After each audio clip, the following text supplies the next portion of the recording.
Ang kwentong ito ay hango sa totoong buhay. Karanasan ito ni Galvan. Taong 1960, Santa Cruz, Zambales.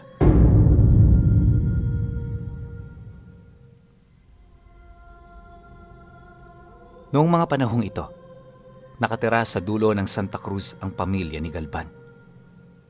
Nagmamay-ari sila roon ng malaking lupa, gawa ng yon ang lugar ng kanilang mga ninuno.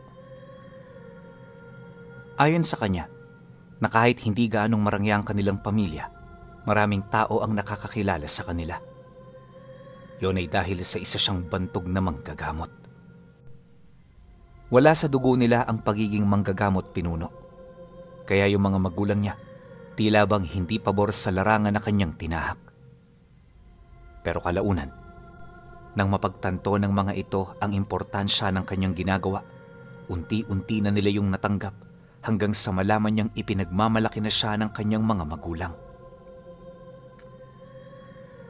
Hindi naglaon dahil sa suporta ng mga ito, unti-unti na niyang naitatatag ang kanyang pangalan sa larangan ng panggagamot. Dagdag pa niya na, araw-araw marami siyang parokyano, maliban na lang kapag sumasapit ang araw ng pahinga. Espesyal ang araw na yon pinuno, kaya kahit gaano karami ang nangangailangan ng tulong, hindi siya pumapayag na magkaroon siya ng gagawin. Ayon sa kanya, ang araw na yon ay para sa Panginoon, kaya walang kahit na sino ang may karapatang umagaw nito. Matagal niya na yung sinusunod, kaya alam na ito ng mga taong nagpapakonsulta sa kanya. Subalit sa kabila ng ganoong sitwasyon, hindi may pagkakailang marami pa rin ang naniniwala sa kanyang kakayahan. Subok na kasi nila ito at ni minsan hindi pa sila nabigo ni Galvan. Pagtatapat pa ng mga natulungan niya, na simple lang ang pamamaraan niya sa panggagamot. Hindi siya katulad ng ibang mga albularyo na maraming rituales, dahil iisang bagay lang ang kanyang ginagamit. At yon ay walang iba, kundi ang tangan niyang mahiwagang lampara. Ayon sa kanya, ang langis na inilalagay niya rito ay nagiging isang mabisang gamot. Wala siyang ideya kung papaano yun nangyayari, pero sa kabila nito, hindi niya maipagkakaila ang naibibigay nitong lunas sa mga karamdamang ginagamot niya. At sa maniwala man kayo o hindi, sa pamamagitan ng langis na pinapahid niya, nagkukusa ng gumaling ang karamdaman ng mga biktima. Kapag naubos naman ang langis na inilalagay niya rito, agad siyang bumibili sa baryo para punan ito. Ganon at ganon lang palagi ang ginagawa niya, hanggang sa mapagtanto niya na daan-daang tao na pala ang kanyang natutulungan. Nabanggit din ni Galvan na nagsimula ang lahat ng yon noong sumama siya sa pangangalap ng mga agimat. Unang beses niya itong ginawa, kaya hindi niya inaasahang may mangyayaring milagro sa kanya. Pero nabago ang ganun niyang paniniwala nang makapasok na sila sa isang kuweba sa bundok. Ayon sa kanya, normal naman ang lahat ng nangyayari noong mga sandaling yon, ngunit nang marating na nila ang looban nito, bigla silang nagkahiwa-hiwalay. At sa hindi malamang dahilan, may natuklasan siyang isang malaking silid na may pagkakahalintulad ang disenyo sa isang lumang simbahan. Bukod kasi sa mga nagkalat na sira-sirang upuan, may altar din ito kung saan nakalagay ang gintong birhen, isang batong kampilan at ang lumang lampara na may napakaliit na siga. Maliban sa kampilan, lahat ng kagamitan sa loob ng kuweba kinuha niya. At pagkatapos nito, kailan may hindi na siya rito bumalik pa. Dito na rin nag-umpisa ang kanyang pagtahak sa larangan ng lihim na karunungan. Habang siya ay nanggagamot, gabi-gabi siyang nag-aaral ng mga dasal. Lahat ng pwedeng matutunan pinag-aralan niya dahil naniniwala siya na darating ang yugto ng buhay niya kung saan mangyayari ang mga bagay na ikinakatakot niya. Kaya imbis na maging kampante at makumpiyansa sa sarili, araw-araw siyang naghahanda para sa sandaling yon. Upang walang maging balakid sa kanyang pinagkakaabalahan, sinikap niyang siya lang ang nakakaalam ng tungkol dito. Hindi niya ito ipinagsabi sa kanyang mga kadugo dahil alam niya na pwede itong magkamali sa mga magiging pangako nito sa kanya. Kalaunan, natangan na rin ni Galban ang mga bagay na kanyang pinapangarap. Hindi man gaano kalaliman ang aral na tinaglay niya, masaya na siya rito kahit papaano. Inaasahan niya kasi na sa pamamagitan nito, madedepensahan na niya ang kanyang sarili laban sa anumang uri ng pag-atake. Ang kaso lang, ilang taon ang lumipas hanggang sa taong nabanggit, hindi dumating ang sandaling yon. At paunti-unti, nakalimutan niya ang panganib na madalas niyang nagiging bangungot noong siya ay bago pa. Ilang buwan ang lumipas, naging maayos naman ang lahat. Tuloy-tuloy pa rin naman noon ang gamutan na parabang walang mangyayaring hindi inaasahan. Subalit, ilang araw bago sumapit ang Semana Santa, nakatagpo siya ng mga pasyenteng kakaiba. Hindi ito katulad ng mga tao, gawa ng masyadong kakaiba ang presensyang nararamdaman niya sa mga ito. Yun nga lang, sa kabila ng panganib na kanyang naramdaman, pilit niya pa rin itong tinulungan dahil sa nagkaroon sila ng maayos na usapan. Kasywal itong pinapasok ni Galban sa loob ng kanilang bahay para matingnan. Ayon sa kanya, isang pamilya ang lumapit kung saan ang dalawa nitong anak ay parang binabarang at may lason sa katawan. Napakahihina na ng mga ito, kaya alam niya na kung tatanggihan niya yon, hindi malabong mamatay ito sa daan. Labis-labis din ang pagmamakaawa ng ama ng mga biktima, kaya wala siyang nagawa kundi ang tumulong. Subalit habang nasa kasagsagan siya ng panggagamot, ramdam na ramdam niya ang mga titig nitong parang papatay ng kaluluwa. Hindi siya komportable sa ganoong sitwasyon, kaya minabuti niya na pumasok sa loob ng pribadong silid. At ang tanging isinama niya roon ay yung mga biktimang tutulungan niya. Nagdahilan na lang siya sa pamilya na kesyo ayaw niya itong mabigla. Gusto niyang matutukan ng maigi ang kanyang ginagawa at kung ano-ano pa. Nang marinig naman ito ang kanyang sinabi, sumagot sa kanya ang padre de pamilya ng, "Sige lang, Manoy Galban. Gawin mo kung ano ang nararapat. Huwag kang magmadali. Mahaba pa naman ang araw." Pagkasambit nito ng mga katagang yon, napansin niya na parang nakikipaglokohan ito sa kanya. Wala na rin siyang nararamdamang pag-aalala sa mga salita nito na tila bang ayos lang dito na mamatay ang mga anak niya. Gulong-gulo man ang isip, minabuti niyang ipagpatuloy ang kanyang ginagawa hanggang sa dito na niya napagtanto na hindi tinatablan ng lunas ang dinadalang sakit ng mga ito. Sa ilang beses niya kasing pagpahid ng langis, katakatakang hindi ito kinakapitan ng apoy mula sa siga ng lampara. Unang beses na mangyari ang ganoong bagay, kaya hindi niya halos maisip kung papaano at kung bakit ito nangyayari. Gayunpaman, ipinagpatuloy pa rin niya ang kanyang nasimulan hanggang sa may marinig na siyang malakas na kalabog mula sa labas ng silid kung saan sila naroon. May mga ungol na rin siya ng taong naririnig, kaya dala ng kuryosidad, hindi siya nagdalawang isip na sumilip. Pagbukas niya ng pinto, dali-dali naman siyang dumungaw at sa isang kisap mata, bumungad sa kanya ang dalawang pasyenteng naghihintay na nakabulagta na sa sahig. Naliligo na ito sa mga sarili nitong dugo at base sa kanilang itsura, mukha talagang patay na ang mga ito. Paglabas naman ng nanay niya mula sa kusina, bigla itong sinunggaba ng ama ng mga pasyente niya, sabay sakmal nito sa leeg gamit ang matatalas nitong pangil. Halos tumagos sa leeg nito ang mga pangil na yon, kaya naman hindi na yon nakalaban pa. Literal na umunat na lang ang katawan nito bago yon tuluyang bawian ng buhay. At kaya yun nangyari ay dahil sa malubhang na pinsala ang mga pangunahin nitong ugat na kumokonekta mula sa katawan patungong utak. Pagsilay naman ni Galban sa pagkamatay ng nanay niya, dito na siya dali-daling lumabas ng silid. Ngunit bago pa man siya makasigaw, sinunggaban na siya ng dalawang bata na kasalukuyan niyang ginagamot. Mabilis na bumao ng matatalas nitong kuko sa kanyang likod hanggang sa tuluyan na siya nitong mapahina at mapaluhod. Nang masipat naman ang padre de pamilya ng mga itong nangyari, agad nitong inabisuhan ng mga anak nito na lubayan siya. Huwag niyong papatayin ng manggagamot. Hindi niya pa oras. Tanyag at bantog siya sa lugar na ito.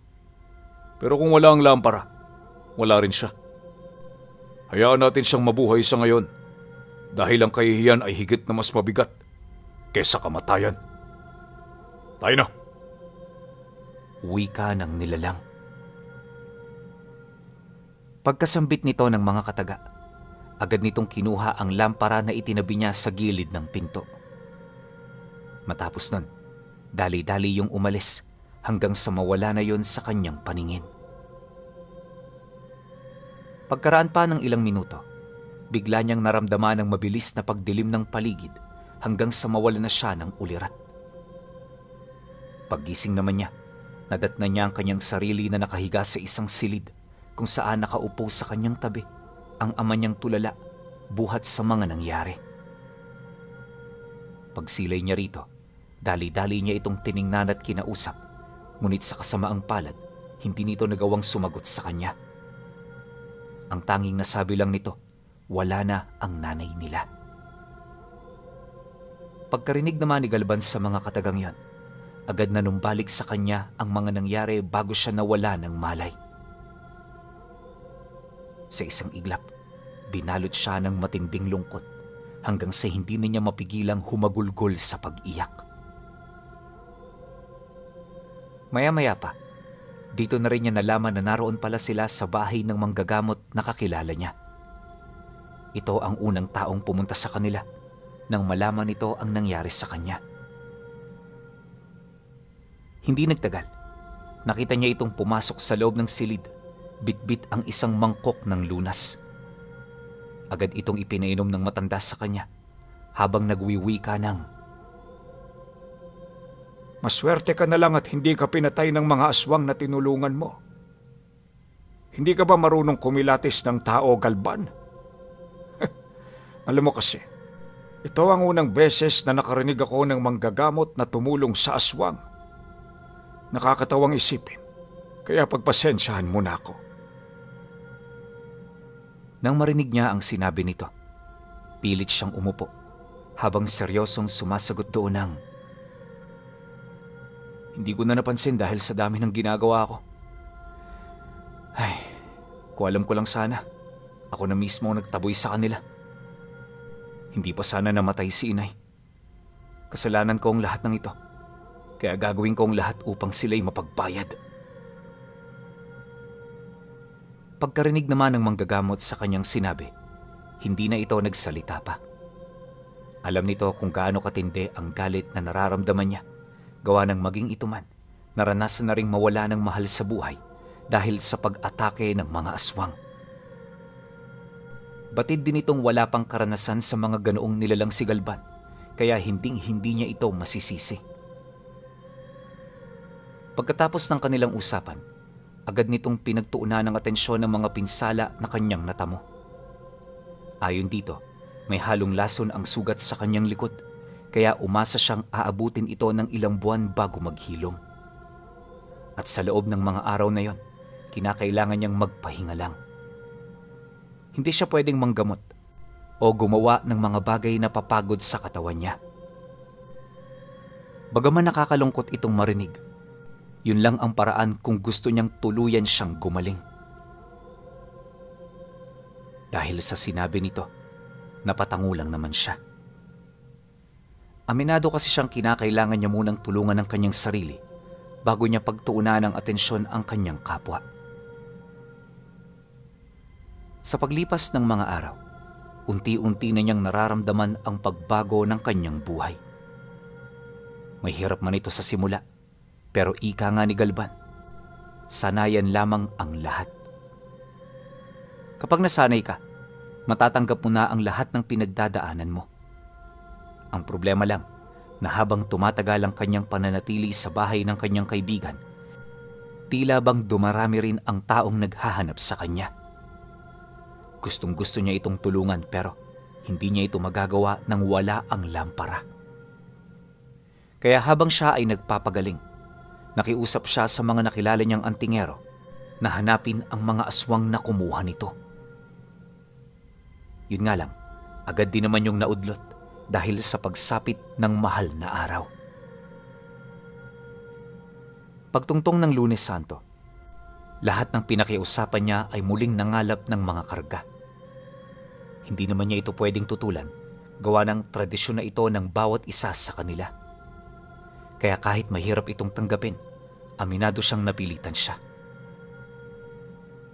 Habang nagpapagaling, minabuti niyang lumabas-labas ng bahay para makita niya ang mga antingerong nangangalap ng karga sa mga bundok. Malapit lang kasi sa kabundukan ng bahay ng kaibigan niya, kaya mula roon, tanaw nila ang mga taong umaakyat.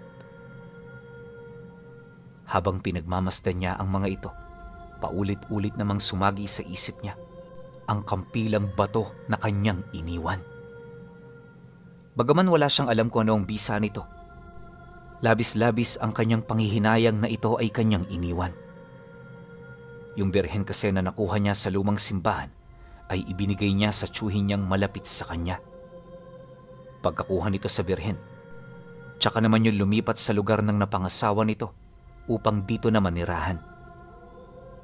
Milya-milya ang layo nito sa lugar nila, kaya kahit gusto niyang bawiin ang ibinigay niya, alam niya na gugugol siya ng oras at sakripisyo para lamang mapuntahan ito.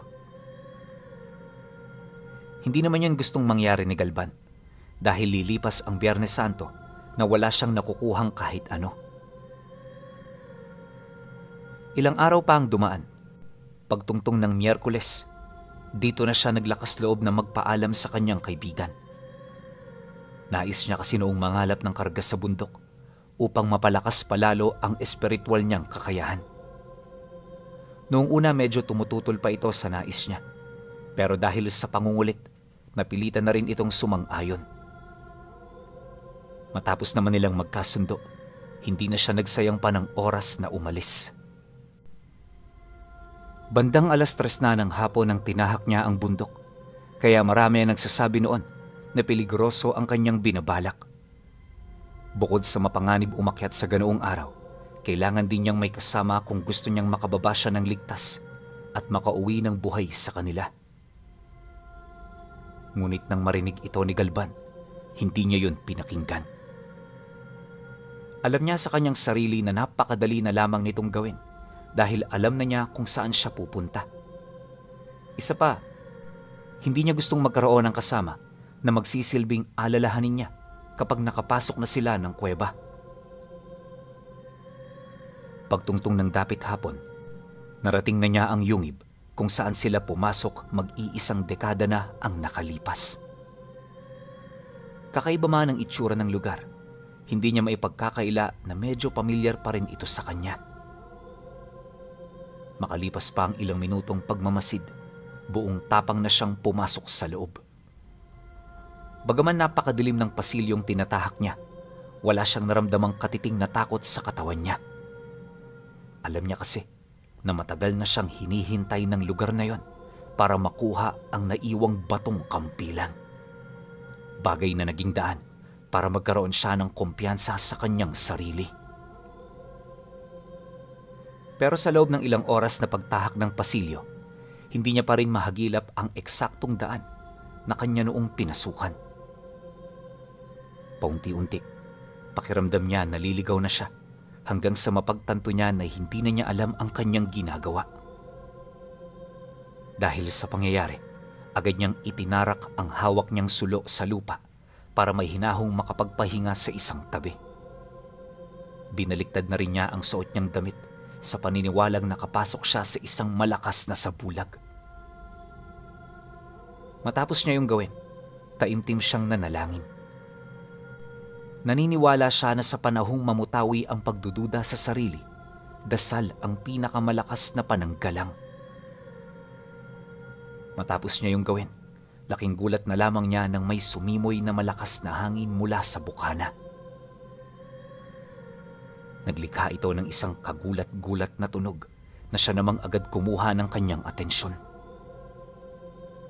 Pagdaan ng hangin sa kanyang kinaroroonan, mabilis na binalot ng katahimikan ang buong paligid.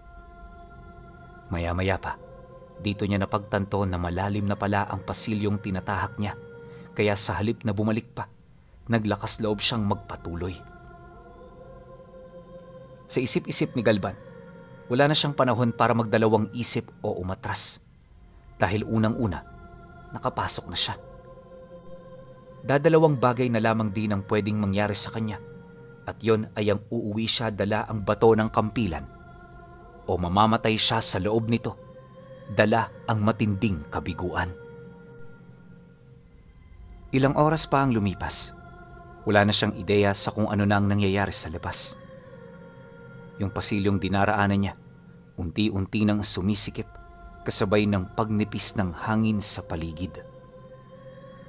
Nagkalat na rin ang matutulis na bato sa ibabaw ng kanyang ulo, na siya namang dinaraanan ng maliliit na patak ng tubig. Mamasa-masa na rin ang lugar, at base sa kanyang mga nakikita, hindi niya pa yun napupuntahan.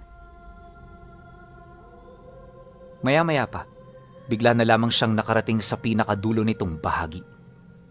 Literal na walang kahit na ano sa lugar na yon, maliban sa makipot at mahirap na daanang pasilyo.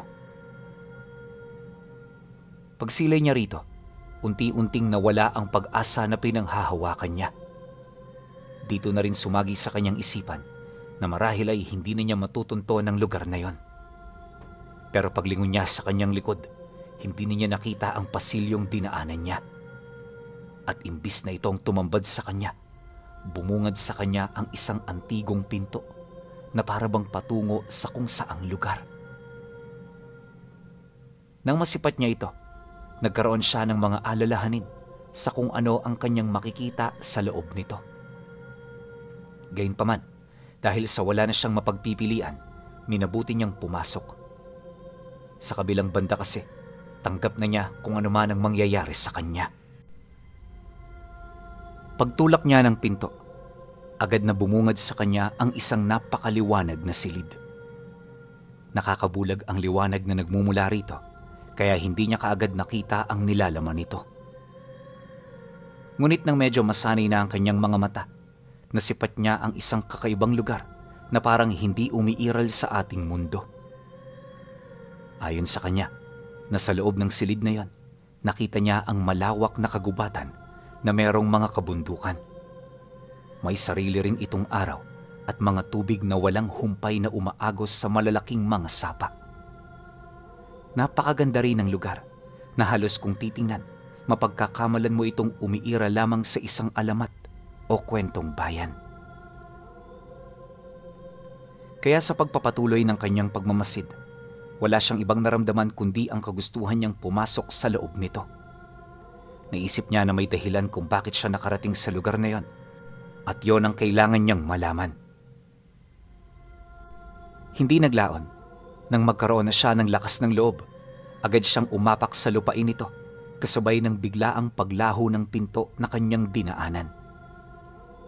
Nang mapansin niya ang pangyayari, pilit niya itong binuksan, pero hindi na yon naging posible. Bukod kasi sa naglaho na ang bakas nito, napagtanto din niyang napadpad siya sa ibang mundo. Ilang minuto pa ang lumipas. Pagkalma ng kanyang mga nararamdaman, dali-dali naman siyang lumakad patungo sa malawak na kagubatan. Ayon kay Galban, mag-iisang taon niyang binaybay ang lugar na yon bago niya marating ang isang bundok na merong trono at altar na nakatayo. Nasa pinakagitna itong bahagi ng mundong yon, kung saan sa pinakagitna nito, naroon ang kampilang bato na kanyang hinahanap. Hindi niya mawari pero pakiramdam niya yon ang pinagmumula ng lahat ng enerhiya at buhay sa paligid. Dagdag pa ni Galban na bago niya marating ang lugar kung saan ito nakalagay, nakita niya ang iba't ibang uri ng hayop na hindi likas na umiiral sa ating mundo. Marami sa mga itong kahalintulad ng hayop na ating alam, ngunit may mga dagdag lang sa kanilang mga katawan at abilidad. May mga malatao rin doong naninirahan pero malapit sa mga diwata ang itsura nito. Kaya yun nasabi ni Galban ay dahil sa mga pakpak nitong kahalintulad sa mga insekto. Marami sa mga itong sumubok na harangin at patayin siya, pero lahat yon nalusutan niya.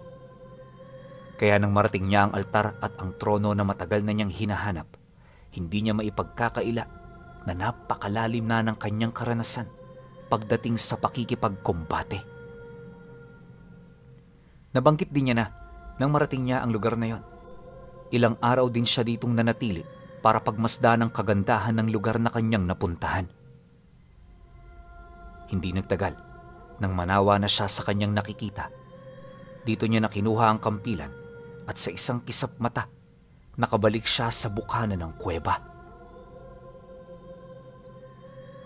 Umahon siya noon sa makapal na tumpok ng mga damo na parabang matagal na siya ritong nakahimlay. Gulat na gulat man sa kanyang karanasan, nagmamadali siyang bumaba ng baryo. Pagdating niya sa kanilang lugar, sumalubong sa kanya ang bahay nilang halos lamunin na ng mga baging at damo. Base sa kwento ng kanyang kaibigan, lumipat na ang kanyang ama at mga kapatid magmula noong siya ay mawala. Labis itong naapektuhan sa ginawa niyang paglisan, kaya naman pinili ng mga itong dumayo sa lugar na kinalakihan ng kanyang ina. Nang marinig niya ang tungkol dito, hindi niya maiwasang manlumo. Ngunit pagkatapos niya itong malaman, sinikap niyang maging kalmado nang sa gayoy matupad niya ang pangako niyang hustisya para sa nanay niya. Ilang minuto pa ang lumipas. Pagkalahad nito sa mga bagay na kinakailangan niyang malaman, agad naman yung napatanong. Manoy Galban, bakit ho ngayon ka lang? Saan ka ba pumunta? Alam mo ba nung nawala ka, hinahanap kita? Marami akong inakyat na mga bundok, pero hindi kita nakita ron. Kaya nung wala na akong balita sa'yo, inisip ko na lang na baka naglayas ka dahil sa nangyari sa nanay mo. Hindi ako naglayas, boy. Meron akong hinanap. Matagal akong nawala pero lahat ng sakripisyo ko, maganda ang kinalabasan. Tingnan mo to. Nakakita ka na ba ng ganito? Sagot naman niya rito habang ipinapakita ang batong kampilan na nakasuksok sa kanyang bewang. Nga pala pinuno, hindi yun kagaya ng normal na kampilan na malalaki. Yung nakuha niya kasi, parang punyal kung titingnan, pero ang disenyo nito, katulad ng kampilan. Marami rin ang nagsasabing kampilan nito, kaya yun na ang kanyang pinaniwalaan. Nang masipat naman yun ang kaibigan niya, dali-dali nitong kinuha ang kanyang dala. Subalit hindi pa man ito nagtatagal ng 1 minuto sa palad niya, bigla nitong naramdaman ang pag-init ng bagay na hawak niya. Kaya imbis na usisain pa ito, napilitan nitong bitawan ng kampilan. Pagbagsak nito sa lupa, agad naman niya yung kinuha sabay wika rito ng, Boy, may balita ka na ba sa mga demonyong pumatay sa nanay ko? Sana naman meron na, para hindi na ako mahirapan pa. Nang marinig nito ang kanyang sinabi, tumangulang naman ito sa kanya habang inilalahad ang tungkol sa mga nilalang na naninirahan sa sentro ng baryo. Ayon dito, yon ang pamilyang pumatay sa kanyang ina dahil magpahanggang sa mga panahong yon, hawak-hawak pa nito ang labi ng nanay niya. Yon ang kanilang ginagamit upang makapambiktima ng mga taong sabik sa laman. Dagdag pa nito, matagal nang kalat sa lugar nila ang paggamit ng mga ito sa katawan ng nanay niya, pero wala silang magawa upang yon ay mapigilan.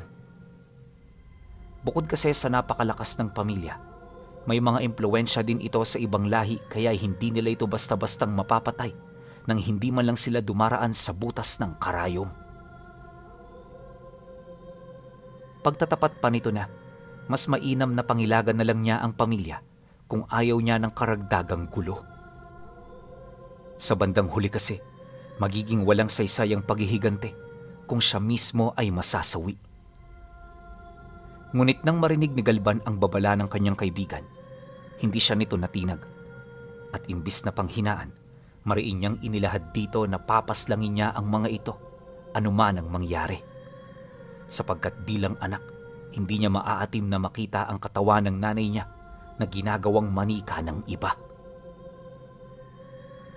Pagkasambit niya ng mga kataga, dali-dali siyang naglakad papalabas ng bahay. Yung kaibigan naman niya, dali-dali namang sumunod sa kanya upang subukan siyang pigilan sa kanyang binabalak. Kaso lang, nakarating na lamang sila sa sentro, hindi niya pa rin mapabago-bago ang isip nito. Pagtungtong ng gabi, habang tahimik ang paligid, dito nila nasilayan ang kanyang ina na tulalang naglalakad sa tabi ng kalsada. Punong-puno ng kolorete ang mukha nito, pero hinding-hindi nito maitatago ang nabubulok na nitong katawan. Marahil ginagamitan ito ng sabulag ng mga nilalang upang makapanghikayat pa rin ito ng mga tao. Pagsilay naman nila rito, hindi na siya nagdalawang isip na sugurin ang pugad ng kanilang mga kalaban. Bitbit ang kampilang bato, buong tapang niyang sinalakay ang lugar hanggang sa sumiklab na rito ang matinding gulo. Ayon sa kanya, mag-isa lang niya itong pinasok dahil yung kasama niya hindi na nagawang makatayo mula sa pinagkukublian nito. Naintindihan niya ang takot na nararamdaman nito, kaya imbis na hikayatin itong sumama, minabuti niyang ito ay iwan na lang.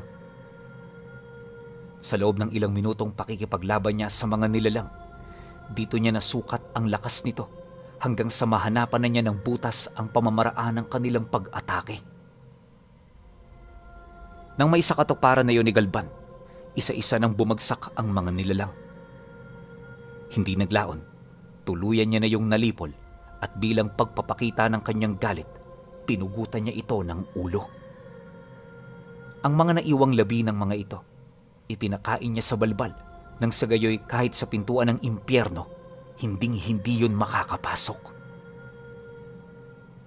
Matapos niyang gawin ang paghihigante, dito niya na inalis ang mahikang namumutawi sa katawan ng nanay niya. Emosyonal din niya itong inilibing. Bitbit ang kanyang pagsisisi dahil sa kabiguan niyang ito ay mailigtas. Tuluyan na rin niyang nabawi ang lampara, kaya kahit papaano bumalik na rin ang kakayahan niya sa panggagamot. Pero magmula noon pinuno, hindi na natigil pa ang pagpapakita ng kabagsikan ni Galban at ang dalawa nitong mapaminsala na sandata.